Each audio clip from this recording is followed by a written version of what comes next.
ओम विष्णुपादाय कृष्णपृष्ठाय भूतले श्रीमते भक्तिवेदांत स्वामिनिति नामिने नमस्ते सरस्वती देवे गौरवाणी प्रचारिणे निर्विशेष शून्यवादी पाश्चात्य देश तारिणे गुरवे गौरचंद्राय राधिकाय तदालये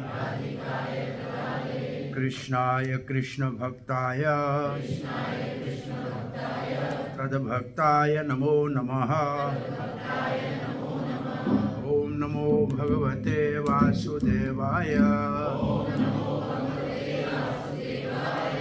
ओम नमो भगवते वासुदेवाय ओम नमो भगवते वासुदेवाय। नारायणं नमस्कृत्यं नरं चैव नरोत्तमं देवीं सरस्वतीं व्यासं ततो जयमुदीरये। नष्टप्रायेषु भद्रेषु नित्यं भागवत सेवया भगवती उत्तम श्लोके भक्तिर्भवती नैष्ठिकी। कृष्णाय वासुदेवाय देवकी नंदनाय च नंदगोपकुमाराय गोविंदाय नमो नमः। जय श्री कृष्ण चैतन्य प्रभु नित्यानंद श्री अद्वैत गदाधर शिवासादि गौर भक्त वृंदा। हरे कृष्णा कृष्णा कृष्णा हरे हरे हरे राम राम राम हरे हरे। हरे कृष्ण।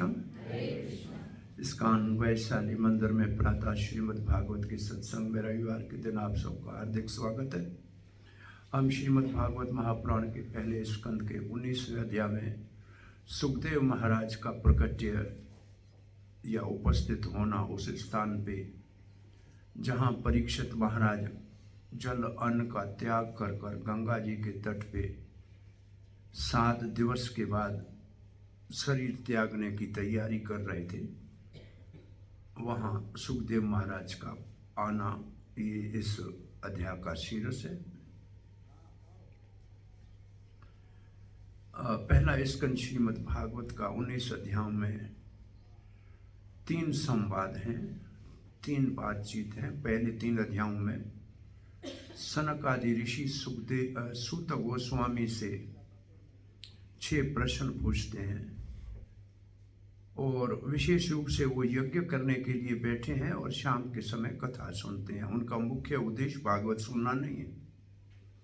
फिर 3 अध्यायों में नारद जी वक्ता है और व्यासदेव श्रोता है, परंतु वो भी वेदों का विस्तार करने के बाद भी असंतुष्ट है। अपनी असंतुष्टि का कारण नारद जी से पूछ रहे हैं।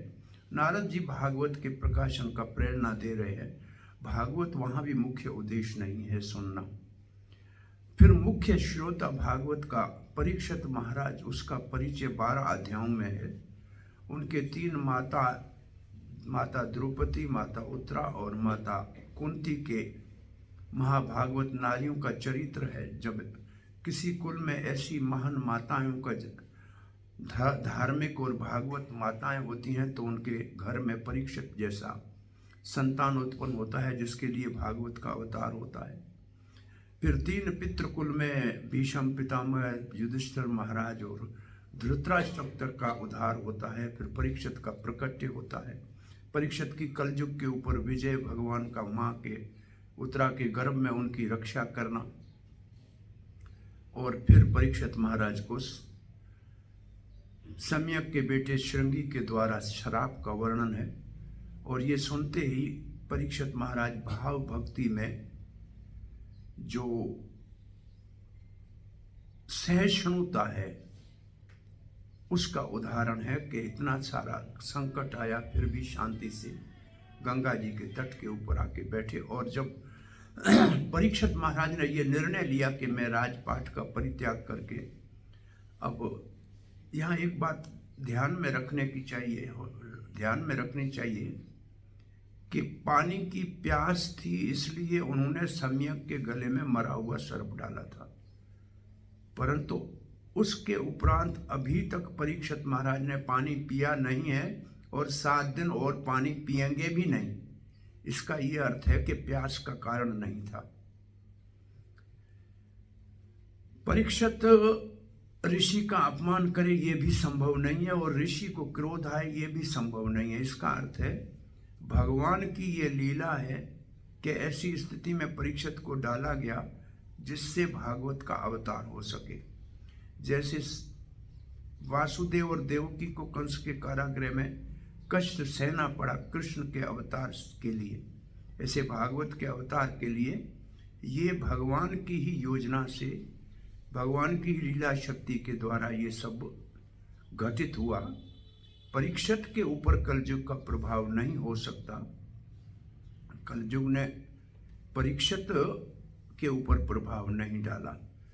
वो छोटे से ब्राह्मण बालक थे जिन्होंने जाके ऋषि श्रृंगी को बताया, उनके ऊपर कलयुग ने अपना प्रभाव डाला था।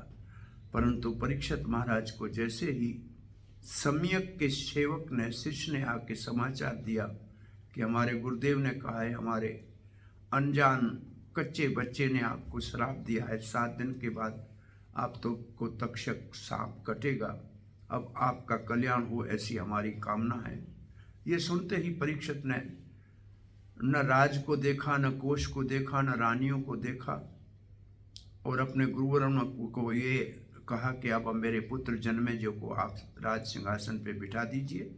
और वो सब सहन करते हुए क्षमा एक जो है उनके अंदर भाव है सहनशीलता का, और गंगा के तट पे आए और ये समाचार पूरे ब्रह्मांड में संचारित हो गया और बड़े बड़े ऋषि बहुत बहुत स्थानों से उस स्थान के ऊपर आने लगे। वो जो ऋषि आए हैं उनका आज का हमारा श्लोक 9 और 10 में उन ऋषियों का वर्णन है जो वहाँ आए हैं। इससे एक बात का ये प्रमाण मिलता है कि भागवत और भगवान श्री कृष्ण में कोई अंतर नहीं है। यही सारे ऋषि जब भीष्म पितामह शरीर त्याग रहे थे तो ये सब ऋषि आए थे, उस वक्त भगवान श्री कृष्ण वहाँ प्रकट हुए थे और उनको देखते हुए उन्होंने शरीर त्यागा था।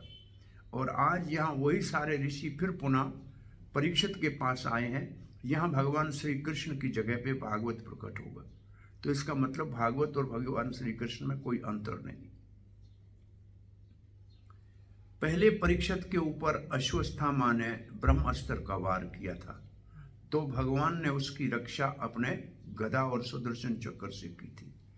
अब परीक्षित के ऊपर वाग का अस्त्र, वाणी का अस्त्र ऋषि के मुख से श्राप हुआ है, तो उसकी रक्षा भगवान वाणी के रूप में भागवत के अवतार से कर रहे हैं। तो वाणी की रक्षा वाणी से और अस्त्र की रक्षा अस्त्र से। तो आइए आज के श्लोक में पढ़ते हैं। ये ऋषियों के नाम उच्चारण करने से ही हमारा बहुत बड़ा जन्म पवित्र हो जाता है, जन्म शुद्ध हो जाता है। ऐसे ऋषियों के नाम हैं। इसके पढ़े उससे पहले मैं वो कथा बता दूं आपको। एक बार बॉस्टन मंदिर में, बहुत 67 के ज़माने की बात होगी, मंदिर में उस ज़माने में लोग घुस आते थे, बदमाशी करते थे। तो भक्तों को और मंदिरों उनके बीच में झगड़ा हो गया, भक्तों को जेल में डाल दिया गया। तो कोर्ट में केस में एक भक्त बेचारा नंद कुमार बहुत सरल था, प्रभुपाद का सेवक हुआ करता था, उसको वहाँ बयान देने के लिए बुलाया। तो वो बेचारा कुछ उससे पूछा कौन कौन वहाँ थे, तो उसके मन में कुछ याद नहीं आया। फिर उसको भक्तों के नाम याद आए। बोला वहाँ गोपाल दास था, वहाँ गिरिराज था, वहाँ धर्मदास था, वहाँ मुरलीधर था। जैसे उन्होंने भक्तों के नाम लेने शुरू किए, उसका एकदम मन में ऐसा भाव आया, उसने ऐसा वक्तव्य दिया कि सारे भक्त छूट के आ गए कि भक्तों का नाम लेने से ही उसके मन में बिल्कुल ऐसा भगवान ने उसके मुख से कहला दिया कि सारे भक्त वहाँ से छूट के आ गए, केस भी खत्म हो गया।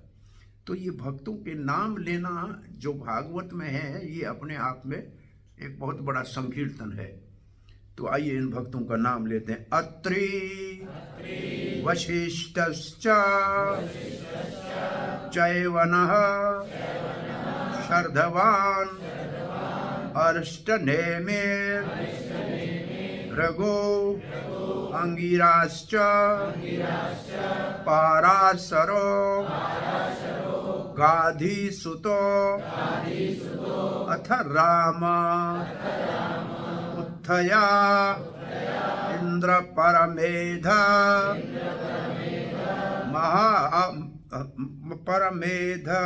महाहो आहो मेधातिथि देवल आर्ष्टेष्णेनो भारद्वाज गौतम पिप्लादः मैत्रेय औरव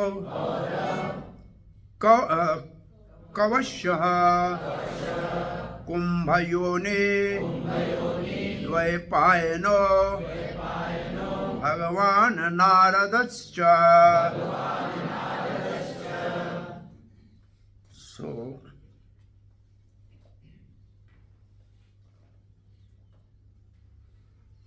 तो ये 2 श्लोकों में नाम है। अत्रि वशिष्ठश्च चैवन् शर्धवान् अरिष्टनेमिर्भृगो अंगिरश्च पराशरो गाधिसुतो अथ राम उत्थयः इंद्र परमेधमार आवहो मेधातिथि देवलार्ष्टशेणे भारद्वाजो गौतम पिपलादः मैत्रेयो औरवः कवशः कुंभयोनिः द्वैपायनो भगवान नारदश्च। तो ये हैं सब नाम। इसका सब उच्चारण करना चाहेंगे? श्लोक है क्या?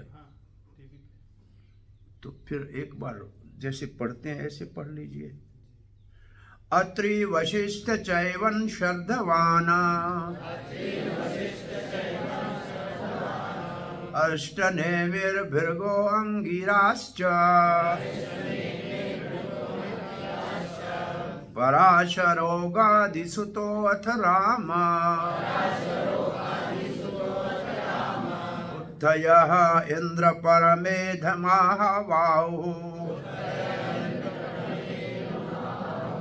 मेधातिथि देवल आर्ष्टर्षेणो भारद्वाजो गौतम पिपलादः मैत्रः औरवः कवशः कुंभयोने द्वैपायनो भगवान नारदश्च। अब कीजिए पाठ। अत्रिर्वसिष्ठ चैवनः श्रद्धवान् अत्रि वशिष्ठ चैवन् श्रद्धवान् अरिष्टनेमिर्भृगुरङ्गिराश्च अरिष्टनेमिर्भृगुरङ्गिराश्च पराशरो गाधिसुतो अथ राम उत्तथया इन्द्रप्रमदेधमवाहौ मेधातीर्थि देवल आर्ष्टिसेनो मेधातिथिर्देवराष्ट्रसेना भारद्वाजो गौतमः पिप्पलादः भारद्वाजो गौतमः पिप्पलादः मैत्रेय औरवः कवशः कुम्भयोनि मैत्रेय औरवः कवशः कुम्भयोनि द्वैपायनो भगवान् नारदश्च द्वैपायनो भगवान् नारदश्च। और कोई?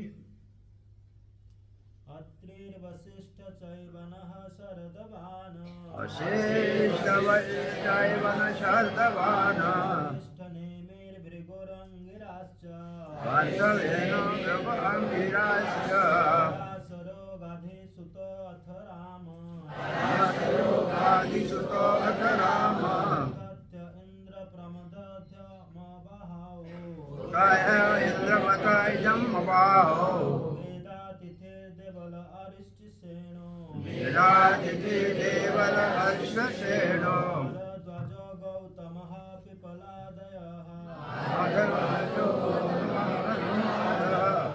मैत्रेय औरवः कवशः कुम्भयोनि मैत्रेय औरवः कवशः कुम्भयोनि द्वैपायनो भगवान् नारदश्च द्वैपायनो भगवान् नारदश्च। माता जी अत्रि वसिष्ठ चैव न शारदान अत्रे वैशिष्ट्यैव न शर्दवान् अरिष्टनेमि भृगुरङ्गिराश्च अष्टनेमे भृगुरङ्गिराश्च आराशरो गदिसुतो अथ राम पराशरो धेय इन्द्रप्रमेदमवाहो आहो मेधातिथिदेवेल अरिष्टसेनो मेधातिथिर्देवल अष्टसेनो भारद्वाजो गौतमः पीपलाद भारद्वाजो गौतमः पिप्पलादः मैत्रेय औरव कवश कुम्भयोनि मैत्रेय औरव कवशयोनि द्वैपायनो भगवान् द्वैपायनो भगवान् नारदश्च नारदश्च। तो आइए इन ऋषियों का प्रभुपाद ने थोड़ा परिचय दिया है। तो पहले श्रील प्रभुपाद ने लिखा है अत्रि से नारद ये सभी विभिन्न साधु पुरुषों के नाम है जो ब्रह्मांड के विभिन्न भागों से यहाँ आए थे। ब्रह्मांड के विभिन्न भागों का मतलब है कि धरती से नहीं आए थे, कोई तपलोक से आए थे, कोई जनलोक से आए थे। जो हम रहते हैं भूलोक, इससे ऊपर भुव है, फिर स्व है, उसको स्वर्ग बोलते हैं।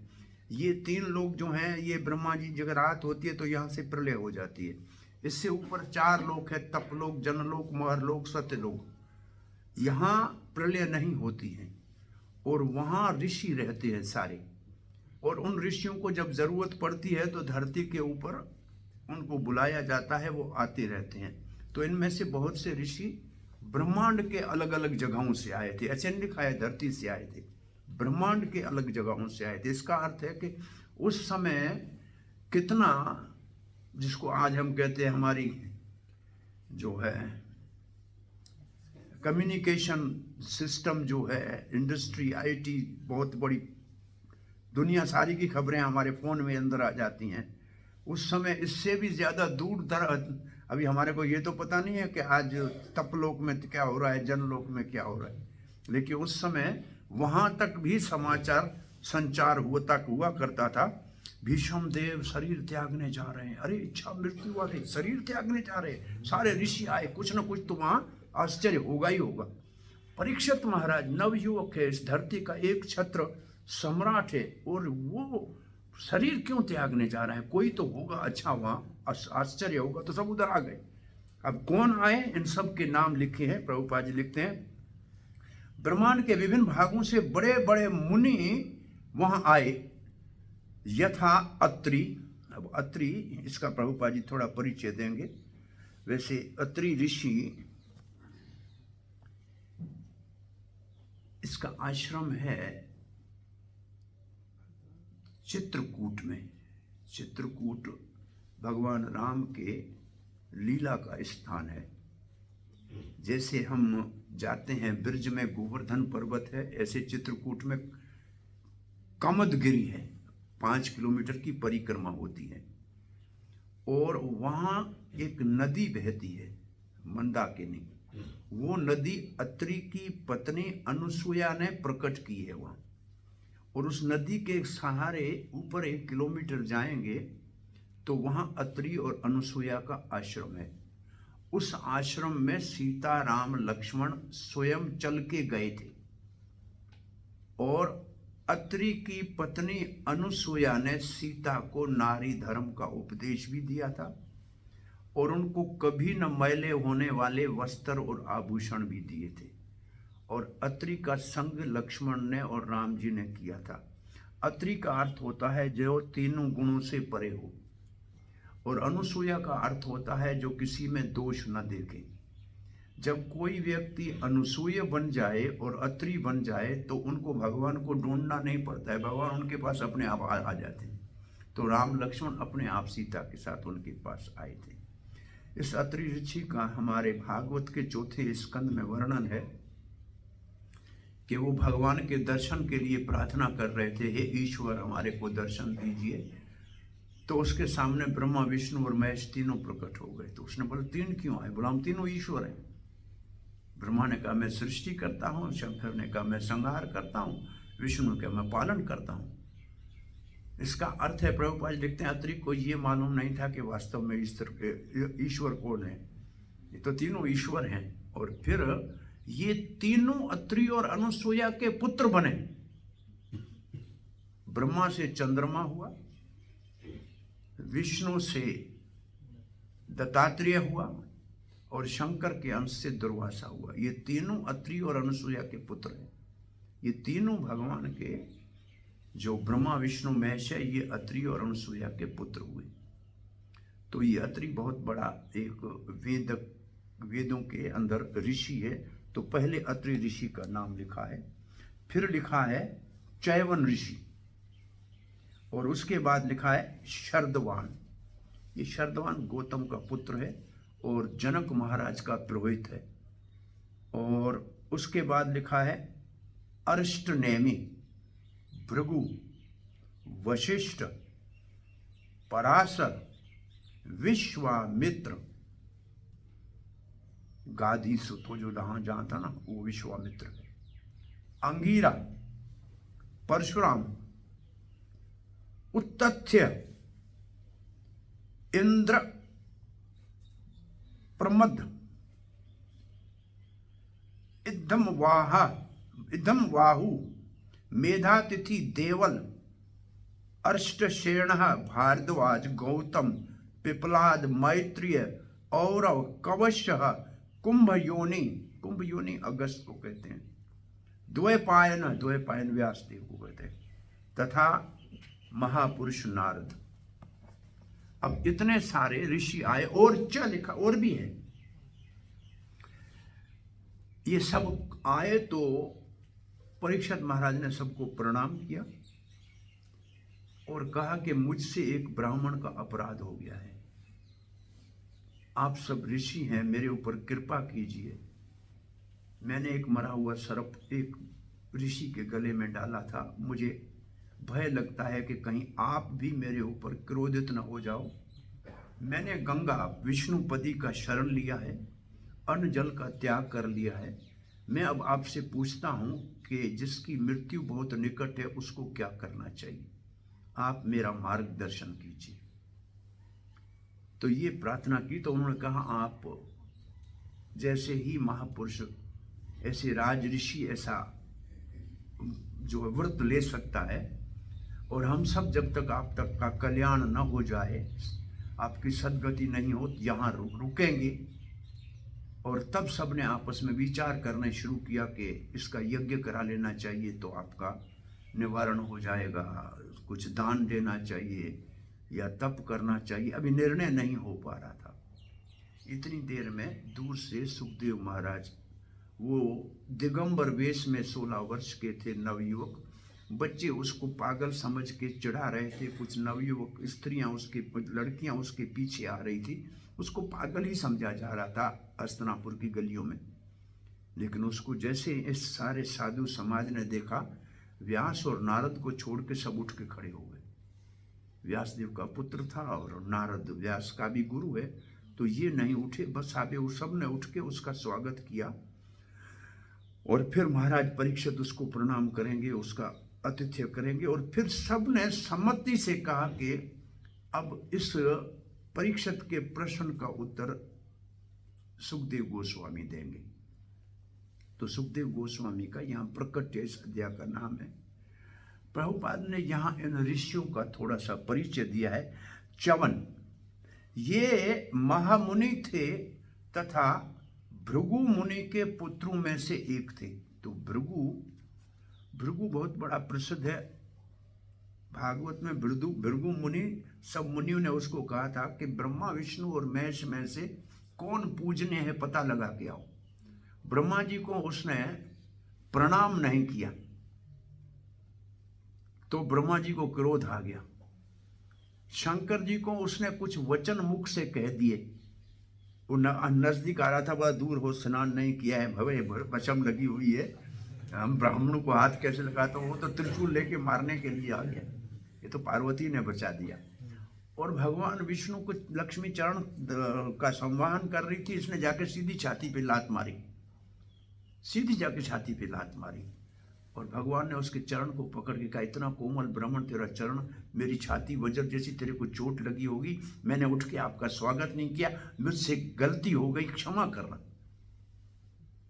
भृगु कहता है, एक को वाणी, एक को सिर्फ शरीर से सम्मान नहीं किया, क्रोधित हो गया। एक को वाणी से कुछ कहा, क्रोधित होगा। इसको तो सीधा सा लात मारा, फिर भी क्रोधित नहीं हुआ। इसका मतलब तीनों में पूजने सिर्फ विष्णु है। परंतु वहां जो लक्ष्मी बैठी थी ना, उसने ऐसे भृगु को देखा, ब्राह्मण तेरे घर में मैं कभी नहीं आऊंगी। ब्राह्मण के घर में लक्ष्मी ने कहा मैं नहीं आऊंगी। तो भृगु ने कहा कोई बात नहीं देवी, आपको प्रणाम है, मैं एक भृगु संहिता ऐसी ज्योतिष की लिखूंगा, हमारे लोग ब्राह्मणों के चरणों में धन डाल के जाएंगे, ब्राह्मणों को जरूरत नहीं है किसी से कुछ मांगने की। तो भृगु ने एक ऐसी संहिता लिखी है। उसके पुत्रों में एक ये पुत्र है च्यवन, और उनके जन्म समय से पूर्व हुआ था, पहले आ गया था। ये सुपरफास्ट एक्सप्रेस है। जब इनकी गर्भिणी माता का अपहरण हुआ था, च्यवन अपने पिता के 6 पुत्रों में से एक है। अब क्यों अपहरण हुआ था यह लिखा हुआ नहीं है, इसको ढूंढना पड़ेगा। अब भृगु का वर्णन आ रहा है। जब ब्रह्मा जी वरुण की ओर से महान यज्ञ कर रहे थे, वरुण देवता ने ब्रह्मा जी को यज्ञ के लिए कहा, तब महर्षि भृगु यज्ञ की अग्नि से उत्पन्न हुए थे। इसका मतलब भृगु का जन्म यज्ञ अग्नि से हुआ है। ये इतना शक्तिशाली ऋषि है भृगु। और ये भृगु ऋषि दक्ष का यज्ञ का पुरोहित था मुख्य। और वीरभद्र ने जब उसका यज्ञ भ्रष्ट किया ना, तो भृगु की दाढ़ी को उखोड़ खींच दी थी। और जब बकरे का सर लगाया ना दक्ष को, तो कहा भृगु की दाढ़ी का क्या होगा? बोला बकरे का दाढ़ी इसको चपका दो। ससुराल वालों को ये दाढ़ी चपका दी गई। सो भृगु बहुत बड़ा शक्तिशाली ऋषि है, उस यज्ञ से उत्पन्न हुए थे। वे महर्षि थे और उनकी प्रिय पत्नी प्लोमा थी। वे दुर्वासा, नारद तथा अन्यों की भांति अंतरिक्ष में विचरण कर सकते थे। ये प्रभुपाद ने इसलिए लिखा क्योंकि वो किसका नाम लिखा है किसके साथ, जैसे 3 का नाम लिखा है। पहला दुर्वासा, भाई दुर्वासा भी तो वैकुंठ चला गया था ना, दुर्वासा के पीछे चक्कर लगा तो ब्रह्मा जी के वहां ब्रह्मा जी ने कहा आइए आइए दुर्वासा जी क्या हुआ? बोला चक्कर में नहीं पड़ेंगे हम, चक्कर वाले के पास चले जाओ। वो शंकर जी के पास गए, बोला भैया आओ। बोला आऊं क्या, पीछे चक्कर है? बोला यहाँ चक्कर में हम नहीं पड़ेंगे, और सीधे विष्णु के पास। इसका मतलब कितना सामर्थ्य था कि वैकुंठ में सीधा जा सकता था। और वहां चला गया तो एक दूसरा नारद जाता रहता है। और तीसरा ये भृगु भी वहां तक गया था। तो प्रभुपाद ने लिखा है ये 3 अंतरिक्ष में कहीं भी जा सकते थे, इनमें ये सामर्थ्य था और कर सकते थे। और वे ब्रह्मांड के सारे ग्रहों में विचरने जाया करते थे। कुरुक्षेत्र युद्ध के पूर्व उन्होंने युद्ध रोकने का प्रयास किया था। कभी उन्होंने भरद्वाज मुनि को खगोल शास्त्र की शिक्षा दी थी और वे महान ज्योतिष शास्त्र बृहद भृगु संहिता के रचयिता है। उन्होंने बताया कि किस प्रकार आकाश से वायु, अग्नि, जल तथा पृथ्वी उत्पन्न होते हैं। ये 5 तत्वों में एक तत्व से दूसरा, दूसरे से तीसरा, उनमें एक में एक चीज होती है, दूसरे में 2, तीसरे में 3, वो बात कर रहे, ये इन्होंने बताया। उन्होंने बताया कि उदर में वायु किस प्रकार कार्य करती है और आंतों की व्यवस्थित करती है। इसका अर्थ ये है कि उन्होंने हम पेट में भोजन करते हैं, उसके बाद ये भोजन अपने आप कैसे नीचे जाता है। कभी आश्चर्य की बात है, भगवत गीता में भगवान लिखते हैं अहम वैश्वानरो भूत्वा प्राणी नाम देहम आश्रित। सबके पेट में मैं बैठा हूँ, भोजन मैं बैठ के पचाता हूँ, आप तो अंदर डाल देते हो, उसके बाद उसको पकाने का काम मैं करता हूँ, सफाई में अंदर मैं करता हूँ, हाँ, पौष्टिक पदार्थ खून में डाल देता हूँ, कचरा एक थैली में डालता हूँ, पानी दूसरी थैली में डालता हूँ। आपकी रसोई को साफ करने के लिए 2-3 काम वालियाँ होती है और अंदर कोई भी नहीं है, सारा काम भगवान कर रहा है। और कितना विषय ये सारा, और रोज काम कर रहा है। और भगवान कभी कभी बड़ा आश्चर्य भगवान को लगता है, हम रोटी खाते हैं, जब दाल रोटी सब्जी खाते हैं तो भगवान अंदर चूल्हा जलाते हैं कि अब उसको पकाना है। और फिर कोई मूर्ख ऊपर से आइसक्रीम खाता है, आइसक्रीम भगवान कहते ये क्या हुआ, अभी अग्नि जलाई है, ऊपर से फिर बर्फ डाल रहा है। और चूल्हा कैसे जलाए, अब तो ऊपर से बर्फ डाल दिया। फिर मूंगफली कोई खा रहा है, चिक्की तो ऊपर से लाल लाल कुछ आया। मैंने कहते कोई मुसीबत ये कहाँ से आ गई। पकाना कितना मुश्किल है, आप बताइए। घर में आपने दाल चढ़ाई है, घर के 15 मिनट पक गई है, तब 2 मेहमान और आए, उसके अंदर 2 मुट्ठी और दाल डाल दी। फिर आधे घंटे के बाद 2 मेहमान आए, 2 मुट्ठी और डाल दी, वो दाल पकेगी क्या? आध कच्ची होगी, आध पक्की होगी। तो ऐसे हम खाने के बाद 15 मिनट के बाद कुछ और डालते हैं तो अंदर सारा गुड़ गोबर हो जाता। तो भगवान की मेहरबानी है, फिर भी कोई परेशानी नहीं करता है, लेकिन कुछ तो होता। और फिर वहाँ से नीचे कैसे जाता है, वो सबको हिलाना, आंतों को उसके अंदर से निकालना, ये बहुत सारा काम भगवान करता है। ये सारी जो फिजियोलॉजी है ये सिखाई थी इस भृगु ऋषि ने, इसका सबको जानकारी दी। महाभारत में इसका वर्णन है। वे महान नृत्य शास्त्री थे। उन्होंने बहुत काल पूर्व विकास के सिद्धांत का प्रतिपादन किया था। वे वर्ण आश्रम व्यवस्था के वैज्ञानिक प्रतिपादकों में थे। उन्होंने क्षत्रिय राजा वीतहव्य को ब्राह्मण बनाया था। इसका अर्थ है कि ये वर्ण आश्रम व्यवस्था भी इन्होंने की थी। अब हम भृगु को पढ़ रहे हैं, भृगु संहिता लिखिए। ये कौन थे बड़े?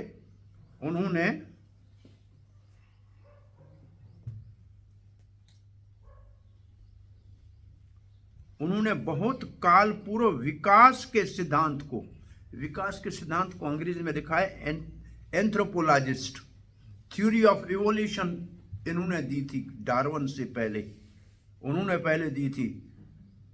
और ये वर्ण आश्रम का विवाह, उन्होंने एक विथाव्य नाम के क्षत्रिय राजा को ब्राह्मण बना दिया था। इसका अर्थ है वशिष्ठ अपना विश्वामित्र क्षत्रिय पैदा हुआ था, ब्राह्मण हो गया। तो इसका मतलब जन्म से नहीं होता है, गुण से होता है। अब हम पढ़ रहे हैं पराशर, और इसके बाद यहाँ लिखा है वशिष्ठ। लेकिन वशिष्ठ के लिए प्रभुपाद ने लिखा है वो वशिष्ठ आया था पहले जब भीष्म पितामह शरीर त्याग रहे थे, उधर जाके उसको पढ़ लो। प्रभुपाद ने लिखा वहां जाके पढ़ो वशिष्ठ को। तो वशिष्ठ के लिए लिखा ये है कि ये ब्रह्मा जी के जो पहले 7 ऋषि पुत्र हैं उनमें से एक है वशिष्ठ। और ये वशिष्ठ भगवान राम जी के ये सूर्य वंश का गुरु है। ये वास्तव में सूर्य वंश का गुरु है। और वशिष्ठ वहाँ प्रभुपाद ने विशेष रूप से लिखा है कि वशिष्ठ के बाद एक नंदिनी नाम की गाय थी, वो उसके सारे आश्रम का निर्वाह करती थी। और विश्वामित्र उस वक्त में राजा थे और इनके पास मेहमान होके आए थे एक बार। तो नंदिनी ने उन सब के सेना के लिए भोजन की व्यवस्था की। तो विश्वामित्र ने चाहा कि ये गाय मुझको मिल जाए। और गाय ने पूछा कि महाराज आप इसको मुझे दान कर रहे? बोला दान नहीं कर रहा, मैं जबरदस्ती ले जा रहा है। बोला फिर मैं इसको देख लेती हूँ। तो गाय ने कहा कि मैं रबड़ी और गुलाब जामुन पैदा कर सकती हूँ तो सैनिक भी पैदा कर सकती हूँ। और गाय ने अपनी सेना की और विश्वामित्र को हरा दिया। विश्वामित्र वहां से चला गया। फिर विश्वामित्र ने वशिष्ठ के 100 पुत्रों को मारा। फिर भी वह वशिष्ठ के 100 पुत्रों को मारा। फिर भी वशिष्ठ नाराज नहीं हुए, शांत रहे। और वशिष्ठ फिर आत्महत्या करना चाह रहे थे उसकी परेशानी से, लेकिन फिर भी बच गए। विश्वामित्र बहुत बड़ी तपस्या करके आक्रमण करने आए और वशिष्ठ जी ने अपना दंड जो था ब्रह्म दंड ऐसे सामने रख दिया। उसका जो अस्त्र आए उस दंड को छू के वापस गिर जाए। और तब विश्वामित्र का धिक्कार है क्षत्रिय के बल को, ब्राह्मण का बल, ब्रह्म बल ही होता है। और फिर उसने कहा कि अब मैं राजा नहीं बनूंगा, अब मैं जाके ब्राह्मण बनने के लिए इतनी बड़ी भारी तपस्या की विश्वामित्र ने। इसमें विश्वामित्र आएगा कि उसने गायत्री को साक्षात प्रकट कर लिया। गायत्री मंत्र का ऋषि है विश्वामित्र। और फिर विश्वामित्र के तप से इंद्र बड़ा परेशान हुआ। उसने मेनका को भेजा और उसको शकुंतला कन्या पैदा हुई, जिसको छोड़ के विश्वामित्र चला गया। कण्व ऋषि ने उसको पाला। और विश्वामित्र एक दिन वशिष्ठ के आश्रम में आया, हाथ में कटार लिया हुआ था।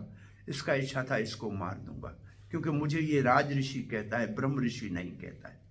नीचे वशिष्ठ ये पेड़ के ऊपर बैठा था। नीचे वशिष्ठ बैठे अपने शिष्यों को उपदेश दे रहे थे। तब वो पूर्णमासी का चंद्र निकला तो शिष्यों ने कहा गुरुदेव चंद्र देखो कितना सुंदर है। वशिष्ठ कहा इस वक्त धरती के ऊपर विश्वामित्र के चंद्र का प्रकाश, उसके तप का प्रकाश विश्व को प्रकाशित कर रहा है। ये सुन के विश्वामित्र ने कहा मैं जिसको मारने आया हूँ वो अपने शिष्यों को मेरे तपस्या के प्रकाश की प्रशंसा कर रहा है। वो ऊपर से नीचे उतरा, प्रणाम किया, कटार को फेंका, मुझसे गलती होगी, मुझे क्षमा करना। उस वक्त वशिष्ठ के मुख से निकला ब्रह्म ऋषि विश्वामित्र आओ। बोला आजकल ब्रह्म ऋषि क्यों नहीं कहा? बोला अब तक तुम्हारे अंदर निम्रता नहीं थी, आज तुम्हारे अंदर निम्रता आ गई है। तो उस दिन उसको ब्रह्म ऋषि कहा। तो वशिष्ठ जी का वर्णन वहाँ ऐसे किया हुआ है। और वशिष्ठ के बाद अब आया है पराशर। ये पराशर व्यासदेव का तो पिता है, हम सब जानते हैं। ये पराशर के लेके लिखा है ये वशिष्ठ का पोता है। पराशर वशिष्ठ का पोता है और व्यासदेव का पिता है। और महर्षि शक्ति का पुत्र है। इसका मतलब है कि वशिष्ठ का पुत्र शक्ति और शक्ति का पुत्र पराशर और पराशर का पुत्र व्यास। और उनकी मां का नाम अदृश्यति है, मतलब देखने में नहीं आती है। और जब वो माता के गर्भ में थे, इसका मतलब 12 वर्ष की माता ने इसको जन्म दिया था। तो 12 वर्ष की आयु की थी इनकी माता जब इनका जन्म हुआ था। और प्रभुपाद जी लिखते हैं और ये मां के गर्भ से ही वेदों को, क्योंकि उसके पिता वेद पढ़ाया करते थे इसलिए वेदों का ज्ञाता होके निकला था। इसके पिता को असुरों ने मार दिया था और कलमशापद नाम के असुर ने इसके पिता को मारा था। इसलिए ये सारे संसार को, पूरे ब्रह्मांड को नष्ट करना चाह रहे थे उनका बदला लेने के लिए। परंतु इसको इसके दादा वशिष्ठ ने रोका कि ऐसे मत करो। फिर उन्होंने राक्षस को मारने का, राक्षस के नाश का यज्ञ शुरू कर दिया। जैसे परीक्षित के बेटे ने सांपों को नाश करने का यज्ञ शुरू कर दिया था। तो ऐसे यज्ञ हुआ करते थे, उसने वो यज्ञ शुरू कर दिया। फिर उस यज्ञ को पुलस्त ऋषि ने कहा कि बंद कर दो।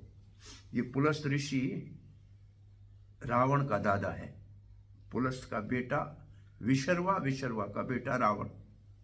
तो ये पुलस्त ऋषि ने आके कहा कि ये यज्ञ बंद कर दो, क्योंकि असुरों को नाश नहीं, क्योंकि पुलस्त का पोता रावण है तो असुर उनके जो है, पुलस्त के ही कुल में आगे असुर आ रहे हैं। तो उसने उस यज्ञ को बंद करा दिया। और फिर लिखा, पराशर वो ऋषि है जो एक बार नदी का पार कर रहा था, जमुना। तो नदी उस वक्त नाव चला रही थी सत्यवती, उसका नाम उस वक्त था मत्स्य गंधा। उसके अंदर मछली की दुर्गंध आती थी। लेकिन पराशर को भगवान की प्रेरणा हुई कि इसी के द्वारा व्यास देव की उत्पत्ति होनी है। तो उसने नदी के बीच में अपने योग शक्ति से एक द्वीप बना दिया, वो एक द्वीप बन गया। और उस द्वीप के ऊपर उस मत्स्य गंधा को कहा, तुम वैसे की वैसे नवयुवती और अविवाहित ही रहोगी, वर्जिन रहोगी, और आज से तुम्हारे अंदर मछली की दुर्गंध नहीं आएगी, तुम पद्म गंधा हो जाओगी, तुम्हारे अंदर से कमल की खुशबू आने लग जाएगी, बहुत दूर दूर आ जाएगी। अब तुम मेरे पुत्र को जन्म दो। और जैसे ही उसने जन्म दिया, उस थोड़ी देर के लिए अंधकार कर दिया, दिन को रात में परिवर्तित कर दिया उसने योग से। और उसी समय बालक पैदा हुआ। उस बालक को पराशर ले गया और सत्यवती को कहा, आप अब मत्स्य गंधा से पद्म गंधा हो गई हो, क्योंकि उनका भविष्य में विवाह शांतनु महाराज से होना था। वो भीष्म पितामह की माता, वो भीष्म पितामह की है तो गंगा पुत्र भीष्म पितामह, पर माता भीष्म पितामह की सत्यवती। तो सत्यवती को फिर महाराज शांतनु देखा तो उसने विवाह करने का विचार किया। उसके पिता ने कहा, नहीं दूंगा, क्योंकि मैं इसका बेटा तो राजा नहीं बनेगा, तेरे घर में पहले ही भीष्म बेटा है, राजा तो वो बनेगा। तो इसलिए पिता तो चला आया, क्योंकि वो भीष्म से प्रेम करता था। भीष्म ने देखा पिता बड़ा दुखी है, तो भीष्म चला गया, पूछा सारथी से कहाँ से आ रहे हैं, बोला वो नदी के किनारे से। वो मछियारे के घर चला गया, बोला आए थे, बोला महाराज आए थे, क्या मांगा, बोला लड़की का हाथ मांगा। बोला दिया क्यों नहीं, महारानी बन जाती। बोला तुम राजा बनोगे, उसके बेटे को तो कोई नहीं पूछेगा। बोला तो मैं आपको वचन देता हूं, मैं राजा नहीं बनूंगा। बोला तुम नहीं बनोगे, तेरे बेटे होंगे आगे, वो कहेंगे हम बनेंगे। बोला फिर मैं भीष्म सारी दिशाओं को साक्षी कहते, मेरा नाम भीष्म पिता का नाम उस वक्त भीष्म नहीं था, मैं देवव्रत आज ये व्रत लेता हूं तो मैं आजीवन ब्रह्मचारी रहूंगा। तब उसने अपनी लड़की का विवाह सत्यव्रत से मुनि अपने से कराया था। तो ये उस सत्यवती का लिखा है प्रभुपाद ने। पराशर ने सत्यवती को जो पद्म गंधा कर दिया था, वो मैलों तक खुशबू आती थी। ये भीष्म पितामह के अंत समय भी आए थे, ये उस वक्त भी ये ऋषि आए थे। और ये महाराज जनक के गुरु भी हैं, ये महाराज जनक के गुरु हैं, प्रभुपाद लिखते हैं। और भगवान शंकर के ये महान भक्त हैं।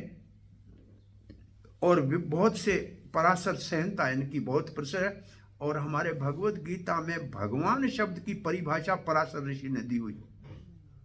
दूसरे इसका अध्याय में पहली बार जब भगवान वाच आते हैं, वहाँ प्रभुपाद ने तात्पर्य में लिखा है भगवान शब्द 6 गुणों संपन्न, ये परिभाषा पराशर ऋषि ने दी है। इसका बाद गाधी सूत्र शब्द आया है। गाधी महाराज के पुत्र का नाम है विश्वामित्र, गाधी का पुत्र है विश्वामित्र। ये कथा भी अपने आप में, गाधी के घर में ऋषि रीचक आया, कहा कि आपकी बेटी सत्यवती से मुझे विवाह करना है। ये तो राजा था गाधी, वो ऋषि का झोपड़ी में रहने वाला। बोला इसको लड़की में दूंगा, पालेगा कैसी राजकुमारी को। तो उसने ना कहना बहुत मिश्रों को मुश्किल था, पता नहीं शराब दे देगा क्या कर देगा। उसने बोला 100 घोड़े काले सफेद कान वाले ले आ दो तो फिर तेरे को लड़की दे दूंगा। अब 100 घोड़े काले कहाँ मिलेंगे सफेद कान वाले। ये चला गया वरुण के पास। वरुण देवता को कहा मुझे 100 घोड़े चाहिए सफेद कान वाले। बोले ले जाओ। ये ले आया सत्यवती से, विवाह हो गया। अब एक दिन गाधी की पत्नी गई अपनी बेटी के पास, कहा कि ये आपका पति हमारा जमाई जो है ना बहुत बड़ा विद्वान है, इसको कहो कि हमारे लिए खीर को पढ़ के दे, हमारा पुत्र संतान हो। बेटी तुम्हारे को भी हो और तुम्हारा भाई भी मुझे हो। उसने रीचक को कहा कि पत्नी ने कहा कि ऐसे मेरी माँ कहती है, हमारे लिए आप कुछ मंत्रों का अभिमंत्रित करके खीर दे दो तो हमको पुत्र संतान हो। वो रीचक ने 2 पात्र खीर के बनाए। एक में मंत्र पढ़े ब्राह्मण बेटा ऋषि हो, एक में मंत्र पढ़े क्षत्रिय राजा हो। ये रख के वो स्नान करने चला गया और कहा कि ये तेरा है सत्यवती। वो कहा तेरा है, ये तेरी माता का है। उसकी माँ ने कहा मंत्र अपनी पत्नी के लिए तो अच्छे पढ़े होंगे, हमारे लिए तो बूढ़े आदमी को कोई ऐसा ठीक मंत्र नहीं पढ़ा होगा। माँ बड़ी होशियारी की, बोला बेटी तेरी वाली खीर मेरे को दे दे, मेरी वाली तू ले ले। अब बेटी क्या करती, तो माँ की बात मान ली, खीर बदल के पी ली। और शिष्य सब वजह से वापस आया स्नान करके, ध्यान कर, बोला बड़ा अनर्थ हो गया। बोला क्या हुआ? बोला तुमने तेरी माँ वाली खीर पी, तुम्हारे घर में अब बड़ा क्रूर क्षत्रिय पैदा होगा और तेरी माँ के घर में वो ब्राह्मण बन जाएगा। उल्टा हो गया, सारा काम बिगड़ गया। अब क्या करें? तो सत्यवती ने कहा मेरे ऊपर कृपा कीजिए, मेरे घर में ऐसा मुझे क्रूर क्षत्रिय नहीं चाहिए। बोला फिर ठीक है, 1 जन्म की आपको छूट देता हूँ, आपके घर में गाधी पुत्र होगा, लेकिन आपका पोता जो होगा वो क्षत्रिय भले ब्राह्मण हो लेकिन परशुराम हो जा, क्षत्रिय का काम करेगा, परसा उठा के घूमेगा। तो ऐसे हो गया। और वहाँ सत्यवती की माँ को जन्म हुआ विश्वामित्र का, जो राजा होते हुए भी ब्राह्मण हो गया। तो ये बदली हो गई थी उनकी। तो ये यहाँ विश्वामित्र का वर्णन प्रभुपाद जी लिखते हैं। गादीसुत विश्वामित्र ये बड़ा तपस्वी है, बड़ा योग शक्ति का स्वामी है। ये गादीसुत के नाम से बहुत प्रसिद्ध है। और गाधी बहुत बड़े राजा हुआ करते थे। कन्याकुब्ज कनौज को कहते हैं, उत्तर प्रदेश का कुछ राज इनका अपना था। और ये विश्वामित्र जब राम जी को और लक्ष्मण को ले गए थे अपने सिद्ध आश्रम में और उनको सारे अस्त्र शस्त्र की शिक्षा दी थी, फिर वहां से जब जनकपुर ला रहे थे उस समय अपने नगर से गुजरे थे और वहां कौशिक की नदी को दिखाया था कि यहाँ हमारे पिता का राज हुआ करता था। वो वाल्मीकि रामायण ने विश्वामित्र ने रामचंद्र को अपने पूर्वजों की राजधानी दिखाई, कौशिक की नदी दिखाई कि ये मेरी बहन या नदी के रूप में हो गई है। और इस गोत्र का, हमारा जो गोत्र है ब्राह्मणों में ना, कौशिक गोत्र है, हम विश्वामित्र के गोत्र में आते हैं। तो इसका ये बहुत बड़ा शक्तिशाली था। और भले ये पहले क्षत्रिय था परंतु फिर ये ब्राह्मण हो गया, उसी शरीर में ब्राह्मण हो गया। प्रभुपाद लिखते हैं बिना शरीर बदले क्षत्रिय से ये ब्राह्मण हो गया और उसका वशिष्ठ से झगड़ा हो गया था। और ये हमने आपको सारी कथा बताई। उन्होंने एक बहुत बड़ा यज्ञ मतंग ऋषि के साथ किया था। ये मतंग ऋषि का नाम आपने सुना हुआ, जिसके आश्रम में सबरी रहती थी। और ये मतंग वन है आज भी किष्किंधा में, जहाँ पंपा सरोवर है उस क्षेत्र को मतंग वन कहते हैं।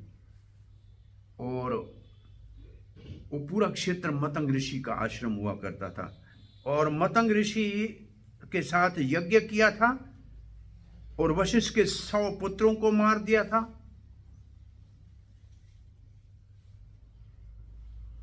और फिर मेनका के आने से शकुंतला इसकी पुत्री हुई थी। और वो बहुत सुंदर, इतिहास में शकुंतला है। शकुंतला की कथा आपने सुनी है। वो कण्व ऋषि ने उसको पाला था और महाराज दुष्यंत आए थे और उसके साथ गंधर्व विवाह किया था।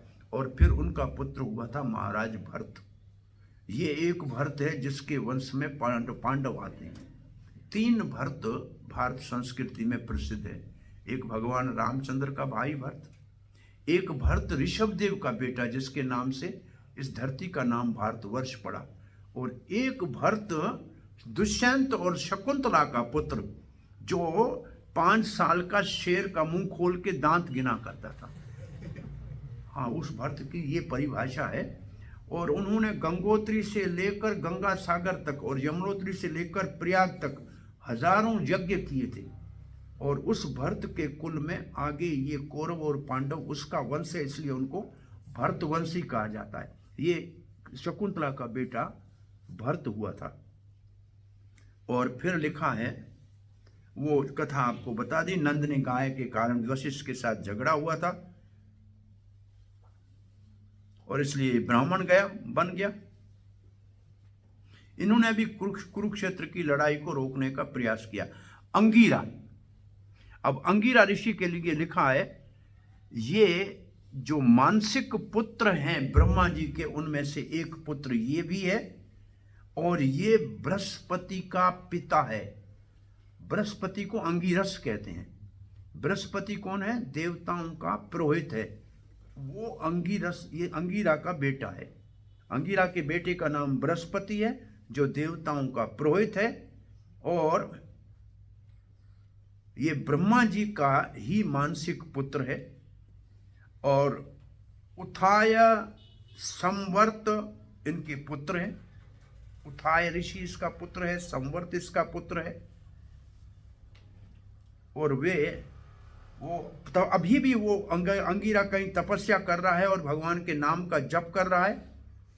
और कहाँ कर रहा है? आलोकानंद नाम का स्थान है गंगा जी के किनारे, वहां ये तपस्या आज भी कर रहा है, जाके उसको ढूंढ लेना। परशुराम का भी लिखा है श्रीमद् भागवतम 196। और परशुराम के विषय में आपको अभी थोड़ा बताया कि रीचक ऋषि का बेटा जमदग्नि का बेटा परशुराम। और ये परशुराम क्षत्रिय जो अधर्मी थे उनको 21 बार हाथ में फरसा लेके उनको मारा। और उस समय वो क्षत्रिय यहाँ से भाग के भारत से सिंधु नदी को पार करके उस तरफ एशिया में रशिया, अफगानिस्तान, तुर्की इस तरफ चले गए और वहाँ उन्होंने जाके धर्म बदल दिया और वो यवन बन गए। और फिर वहाँ से जब यहाँ आए तो लोग कहते हैं आर्या बाहर से आए थे। आर्या बाहर से नहीं आए थे। परशुराम के समय जो यहाँ से आर्या बाहर गए थे वो फिर धर्म बदला, फिर वापस वहाँ से आए थे। तो परशुराम रामचंद्र के समय में भी था और कृष्ण के समय तक भी था, दोनों जगह में वहाँ लिखा है। और ये भगवान का एक शक्ति अवेश अवतार में आता है परशुराम। तो इस परशुराम का वर्णन फिर उत्थाय, ये महर्षि अंगिरा का पुत्र है, अभी आपने सुना। और ये महाराज मांधाता के गुरु थे। ये महाराज मांधाता मथुरा के राजा थे। ये सूर्य वंश के राजा है महाराज मांधाता, ये मथुरा के राजा थे। इनके घर में सोबरी ऋषि आया था, कहा कि मुझे आपकी बेटियों से शादी करना है। वो भी बेचारा डर गया, बोला जाओ जो तुम्हें पसंद करे उसे शादी करो। ये तपस्या करके आया था, बाल बिखरे हुए थे, गाल चुपके हुए थे। बोला इसको कौन लड़की पसंद करेगी, ये अंदर जाएगा सब भाग जाएंगी डर के भूत भूत करके। इसने समझा कि राजा मेरा परीक्षा लेना चाह रहा है, तो इसने अपने आप को योग बल से इतना सुंदर बना दिया कि वो 50 की 50 से शादी करके। और फिर ये सोबरी जो है बड़े तपस्या के बाद भी उसका पतन हो गया। और ये सोबरी ऋषि आया था, ये मांधाता का गुरु था। और भद्रा से इसने विवाह किया जो सोम का मतलब सूर्य की पुत्री थी। और फिर लिखा है वरुण ने इसकी पत्नी भद्रा का अपहरण कर लिया और इसने सारा जल पी लिया। क्यों? वरुण तो जल का देवता है, इसने सारा जल ही पी लिया। मेधातिथि ये बहुत पुराने युग का एक ऋषि है और ये इंद्र की सभा में बैठने वाला ऋषि है। और इसके पुत्र का नाम है कण्व ऋषि, जिसके आश्रम में शकुंतला बड़ी हुई थी। और इन्होंने वानप्रस्थ को अच्छी तरह से पालन किया और अपने जीवन में ये स्वर्ग में चले गए। देवल ऋषि तो वो है जिसका वर्णन नारद ऋषि और व्यास के साथ अर्जुन ने भगवत गीता में कहा है, देवलो व्यासो असितो, तो वहाँ देवल का नाम है। ये देवल ऋषि उनमें से है। मैं समझता हूँ ये देवल ऋषि है जो स्नान कर रहा था और एक गंधर्व ने जाके उसको डुबकी मार के पाँव पकड़ लिया था। उसने कहा था मगरमच्छ बन जाओ, वो फिर मगरमच्छ बना जिसने गजेंद्र का पाँव पकड़ा था, तब उसकी उद्धार हुआ था। ये वही देवल ऋषि है और इसका भगवत गीता में वर्णन है। प्रभुपाद जी कहते हैं, और ये महाराज युधिष्ठिर से मिले थे कुरुक्षेत्र के युद्ध के उपरांत, और ये धौम्य ऋषि के बड़े भाई है। अब धौम्य ऋषि का वर्णन, जब पांडव बेचारे लाक्षागृह से बच के निकले थे ना, तो वो गंगा जी के किनारे जा रहे थे, तो चित्रांगद गंधर्व उनसे मिला। अर्जुन का उससे युद्ध भी हुआ, अर्जुन ने उसको परास्त किया। तब उसने कहा, आप पांडव इतने इस वक्त भटक रहे हो, इसका कारण है कि आपको अपना कोई पुरोहित नहीं है जो आपका मार्गदर्शन करे, आपका गुरु नहीं है। इसलिए उसी समय पांडवों ने धौम्य को अपना पुरोहित नियुक्त किया। जैसे ही धौम्य उनका पुरोहित हुआ, वो सीधे द्रुपद महाराज के वहां गए, द्रौपदी का वरण किया और पांडवों को वापस बुलाया गया, उनको राज मिला। तो ये धौम्य ऋषि पांडवों का पुरोहित है। नंद बाबा के पुरोहित का नाम है सांडल्य ऋषि। यादवों के पुरोहित का नाम है गर्गाचार्य। राधा रानी का पिता जो वृषभानु है, उसका पुरोहित है भागुरी ऋषि। तो पहले सारे राजा महाराजाओं के कुल गुरु हुआ करते थे, पुरोहित हुआ करते थे। जैसे वशिष्ठ जी रामचंद्र के पुरोहित हैं। तो ये पुरोहित पहले, इसका मतलब है कि जैसे फैमिली डॉक्टर आजकल लोगों का है, पहले लोगों का फैमिली पुरोहित हुआ करते थे जो उनके सारे धार्मिक कार्य ठीक तरह से कराते थे। तो ये जो देवल है, ये अपने धौम्य का बड़ा भाई है जो पांडवों का पुरोहित है।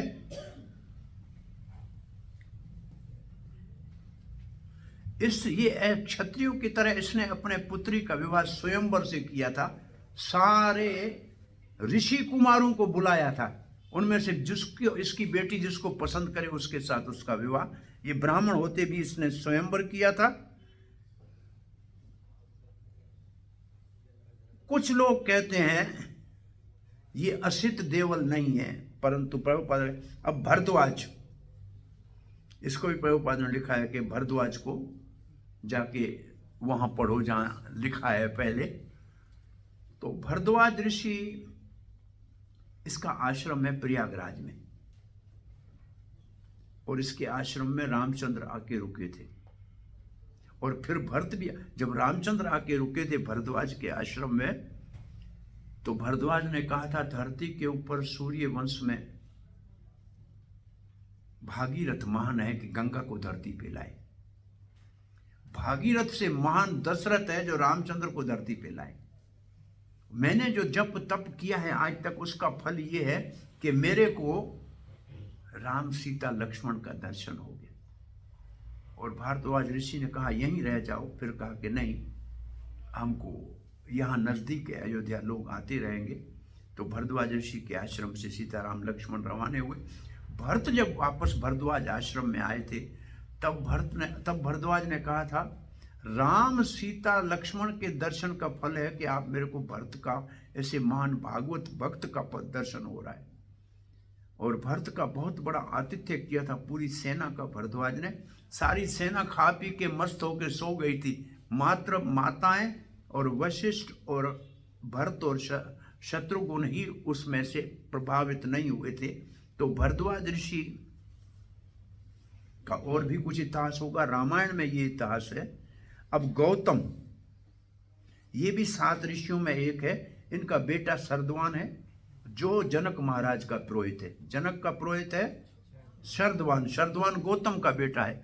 और गौतम ऋषि को अहल्या का शब्द है अहनी न दर्श्यति इति अहल्या, जो दिन में दिखाई न दे। अहनी कहते हैं दिन को। तो अहल्या बहुत सुंदर थी, इसके पास धरोहर रख दी थी, सभी उससे विवाह करना चाहते थे देवता। गौतम के पास धरोहर रखी थी। गौतम तपस्वी था, तो ब्रह्मा ने कहा आप इतने तपस्वी हो, इंद्र संयमी हो, अहल्या मैं आपको विवाह में दे देता हूं।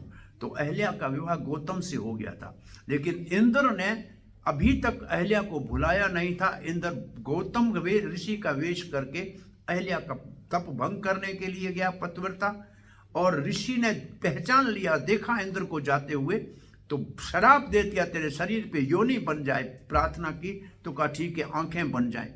तो वो इस दोष के कारण इंद्र के अहल्या का जो उन्होंने पतिव्रता को भंग करने का प्रयास किया था, इसलिए मेघनाथ ने इंद्र को बंदी बना लिया था।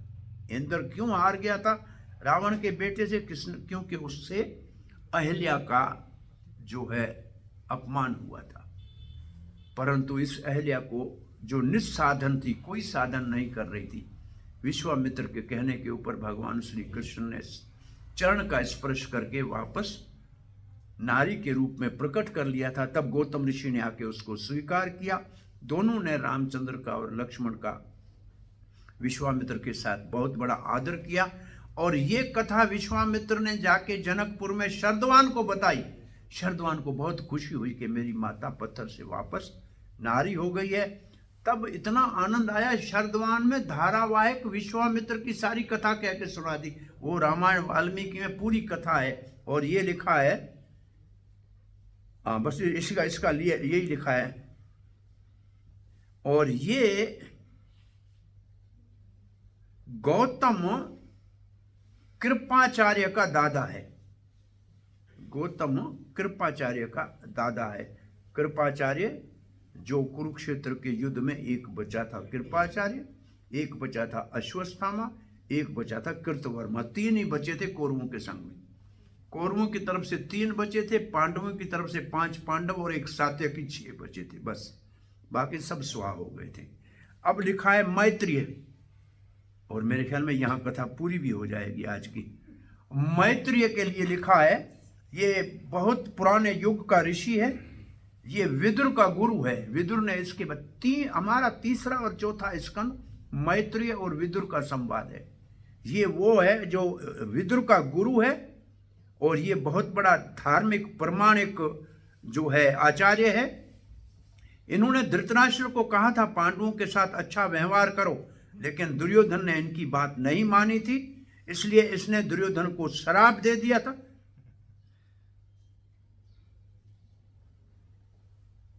ये व्यासदेव का भी मित्र था, और उसके साथ बहुत धार्मिक विचार विमर्श किया था।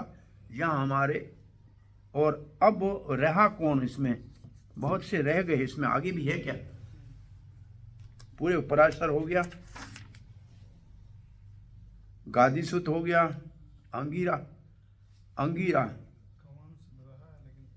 देवल हो गया, गौतम हो गया, भरद्वाज हो गया। कवच है वो कौन है इसमें नहीं लिखा नहीं है, प्रभुपाद ने कवच का नहीं लिखा है। और नारद को सब जानते हैं, ये कवच ऋषि कौन है? अब इसको आप ढूंढ के पता कर लीजिएगा, हाँ मिल जाए कहीं तो मुझे भी बताइएगा। हरे कृष्णा। आपका कोई प्रश्न जिज्ञासा है? अब ये सारे ऋषि आए हैं, फिर इनसे पूछेंगे परीक्षित जी कि मुझे क्या करना चाहिए। ये निर्णय नहीं कर पाएंगे, तब तक सुखदेव जी आएंगे, उसकी पूजा होगी, फिर उनसे प्रश्न पूछे जाएंगे। प्रश्न जो उनसे पूछेंगे, इनसे भी वही पूछा है प्रश्न। प्रश्न परिषद महाराज का बहुत अच्छा इस बात में है, वो कहते हैं पहले सब लोगों का सब समय सब जगह कल्याण कैसे है वो बताइए, फिर जिसका मृत्यु निकट है उसको क्या करना चाहिए। तो पहला प्रश्न है वैष्णव के नाते सबकी भलाई का, दूसरा है अपने लिए। तो पहले सबकी भलाई के, और यही प्रश्न पूछेंगे सुखदेव से कि सबका भला कैसे हो। पहले पूछेंगे क्या जपना चाहिए, क्या नहीं जपना चाहिए, क्या करना चाहिए, क्या नहीं करना चाहिए। फिर कहेंगे सबका भला किस में है, और अंत समय जिसका निकट हो उसको क्या करना चाहिए। ऐसे ये अध्याय पूरा होगा। दूसरे अध्याय में सुखदेव महाराज को मंगलाचरण करना ही भूल गया। महाराज इतना बड़ा अच्छा प्रश्न पूछा, अपना मृत्यु सर के ऊपर है और कह रहे हो कि सबका भला कैसे हो। आपका प्रश्न बहुत बड़ा धन्य है। और उसके बाद उत्तर देते हैं पहले कि सब लोग जो है उनको क्या करना चाहिए, क्या नहीं करना चाहिए, उसके बाद 5वें श्लोक में सबके लिए सब समय भला कैसे हो, ये उत्तर 5वें श्लोक में आएगा। दूसरे स्कंद के पहले अध्याय के 5वें श्लोक में आएगा। सब लोग सब समय सब जगह अपना कल्याण कैसे कर सकते हैं। और उस श्लोक को रूपक गोस्वामी ने साधन भक्ति का मूल श्लोक कहा है भक्ति रसामृत सिंधु में। तो उस श्लोक को ध्यान से 2:1-5 को देखना। हरे कृष्ण। अब कोई प्रश्न जिज्ञासा है तो पूछ सकते हैं। 1 घंटा 5 मिनट घर का क्लास हो गया। हरे कृष्ण। कोई प्रश्न जिज्ञासा? आज के समय प्रश्न तो हो नहीं सकते। ऋषियों को आप भी जानते नहीं है, क्या करोगे? हरे कृष्ण। श्रील प्रभुपाद की जय। ग्रंथराज श्रीमद् भागवत